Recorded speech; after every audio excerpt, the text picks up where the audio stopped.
तो फिर मेरे जैसी मुसलमान महिलाओं का क्या?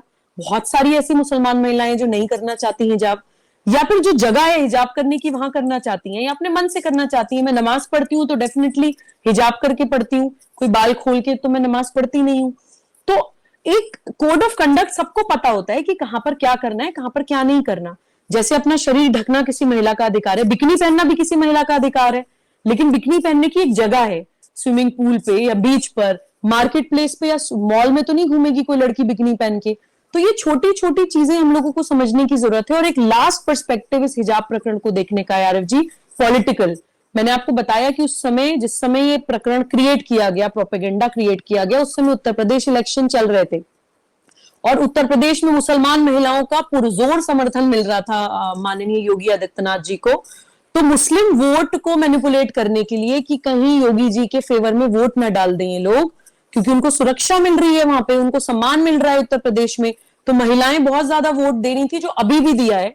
लेकिन फिर भी हिजाब प्रकरण क्रिएट करके ये कहीं ना कहीं उत्तर प्रदेश इलेक्शन को इंपैक्ट करने की कोशिश कर रहे थे, क्योंकि यूपी एक बहुत महत्वपूर्ण स्टेट है राष्ट्रीय सुरक्षा की दृष्टि से भी और सांस्कृतिक दृष्टि से भी। भारत का आध्यात्मिक बल उत्तर प्रदेश में बसता है। तो इस कारण पॉलिटिसाइज करने के लिए भी ये प्रकरण जबरदस्ती का क्रिएट किया गया था। तो यही मैं हिजाब प्रकरण पे कहना चाहती हूँ।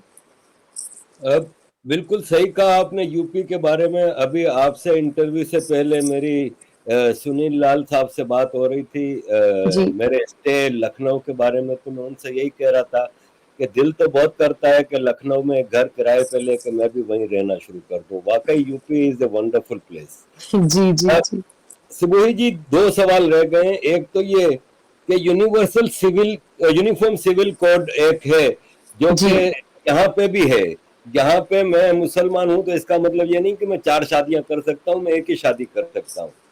मेरी बात की अगर मैं 3 बीवियां हैं भी ना, तो उसको ब्रिटिश गवर्नमेंट एज ए बीवी नहीं एक्सेप्ट करता, एज ए मिस्ट्रेस में 10 रखना। तो आपका one piece of advice to all the viewers, मतलब जिनको ट्रेडिंग का टी भी नहीं आता। मिस्ट्रेस में 10 रखना चाहूँ रख सकता हूँ, बीवी में एक ही रख सकता हूँ। तो यूनिफॉर्म सिविल कोड एक सेक्युलर सोसाइटी में, एक डेवलप्ड कंट्री में होता है। भारत में जब भी इसकी बात करते हैं तो खास तौर पे ये जो लिबरल लेफ्ट मुसलमान ये सब शुरू हो जाते हैं।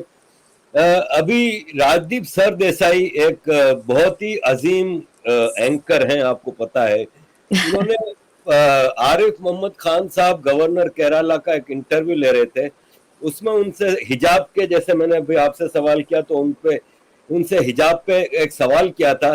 तो आरिफ साहब को तो आप भी जानती हैं कि वो भी सच को, कड़वा सच मुंह पे मारते हैं, भले न कड़वा। उन्होंने कहा कि राजदीप मैं तुमसे 2 सवाल करता हूं। पहला सवाल ये कि जब ट्रिपल तलाक का कानून आया, इसके बाद मुसलमान कम्युनिटी में डिवोर्स के वाकयात 90% कम हो गए। क्या अच्छा हुआ कि बुरा हुआ? ये पहला सवाल। दूसरा सवाल ये कि तुमने हिजाब की बात की, तो क्या तुम अपने टीवी चैनल पे एक बुर्के वाली औरत को एंकर रखना पसंद करोगे? राजदीप का मुंह बंद हो गया क्योंकि वो इतना हिपोक्रेट है कि वो फिर भी जवाब नहीं दे सका। सिविल कोड पे आपका क्या स्टैंड है सबूही जी? जी जी आरिफ जी, देखिए आपने जो बताया, मैंने जो 7 एंटी नेशनल फोर्सेस बताई थी, उसमें एक बौद्धिक आतंकवादी जो है वो बड़ी इंपॉर्टेंट पोजीशंस पे हैं। ब्यूरोक्रेसी में है, मीडिया में है, इलेक्ट्रॉनिक मीडिया में, प्रिंट मीडिया में, हिस्टोरियंस हैं, हमें गलत इतिहास बताते हैं, एकेडमिक्स में है, यूनिवर्सिटीज कॉलेजेस में है, पॉलिटिक्स में है। ये लोग बड़े सूटेड बूटेड होते हैं, अंग्रेजी बोलते हैं और बहुत ही इंटेलेक्चुअल वे में भारत विरोध करते हैं। तो ये बहुत ज्यादा डेंजरस है। और जो नरेटिव वॉर आजकल हो रही है वो इंटेलेक्चुअल टेररिस्ट के ही द्वारा हो रही है। ऐसे ये लोग नरेटिव क्रिएट करते हैं। जैसे आरिफ मोहम्मद खान जी ने बहुत अच्छा सवाल पूछा कि क्या आप बुर्के वाली को बनाएंगे अपना एंकर।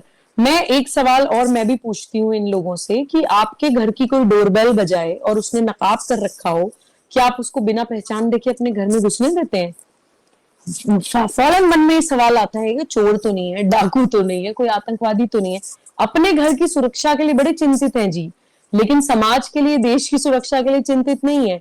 तो ये डबल स्टैंडर्ड्स बहुत ही क्लियर हो जाता है। और बड़ा मुझे ये बहुत अच्छा लग रहा है कि जब से भारत का जागरण हो रहा है, ये सारी चीजें सब लोगों को बहुत क्लैरिटी के साथ समझ आ रही हैं, खासतौर से युवाओं को, उन बच्चों को जो कहीं ना कहीं इंटेलेक्चुअल टेररिस्ट के कहने में आके भटक जाते थे।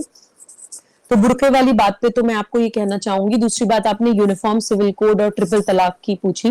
देखिए, जैसे मैंने बोला कि पैगंबर मोहम्मद के लाइफ टाइम में उनके सामने इस्लामिक स्टेट बनाने की कोई शुरुआत हुई ही नहीं थी। जो भी इस्लामिक स्टेट बनने की शुरुआत हुई है, जो खलीफा तलवार की नोक पे इस्लामिक स्टेट बनाने निकले हैं, वो पैगंबर मोहम्मद की डेथ के बाद निकले हैं। इसी टाइप से, इसी तरह से, एग्जैक्टली इसी तरह से ट्रिपल तलाक या तलाक बिद्दत भी प्रॉफिट मोहम्मद के समय नहीं था।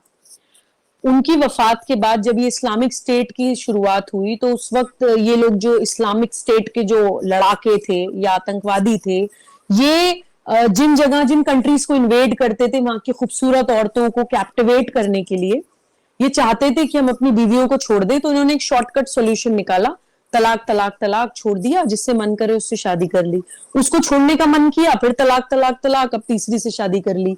तो बिद्दत का मतलब ही होता है इनोवेशन। तो ये तलाक बिद्दत एक इनोवेशन की थी, एक इस तरह के लोगों द्वारा जो महिला को सिर्फ एक सेक्सुअल कमोडिटी समझते थे। और बहुत ही दुर्भाग्य था कि मुसलमान समाज